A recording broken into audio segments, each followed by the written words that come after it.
sword, threw it on the ground until his anger subsided, reduced. After that, he said, I will take my sword and put it into my wrap. And when he took it, he saw bloodstains on the tip of the sword. He said, what bloodstains? He looked down. In anger, when he threw, it fell on a frog. And the frog was struggling to live its life.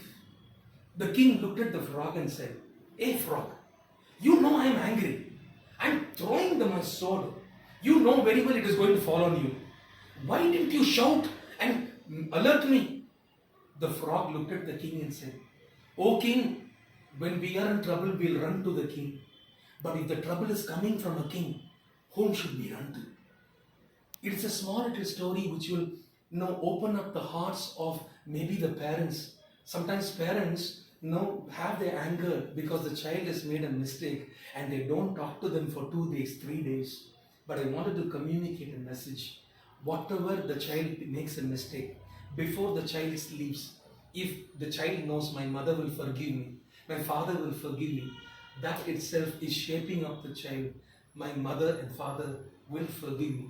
Sometimes out of anger, we go on. Ma'am, when I went to one of the colleges, one boy came and told, sir, I have changed my life, sir.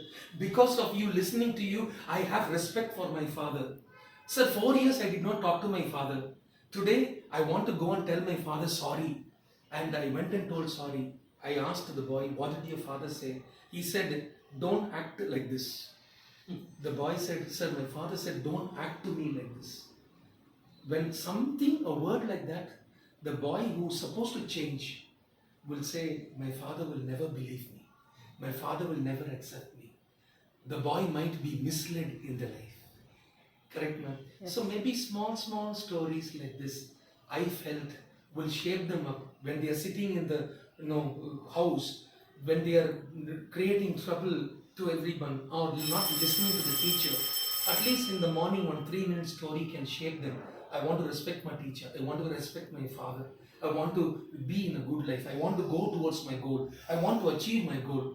Of these 60 stories, 12 of my own stories are there. And 14 stories of live incidents of how people struggled and come up in their lives. I've done like that. And the rest of the stories, I've made even converted one story. Okay, they'll enroll first. Yes.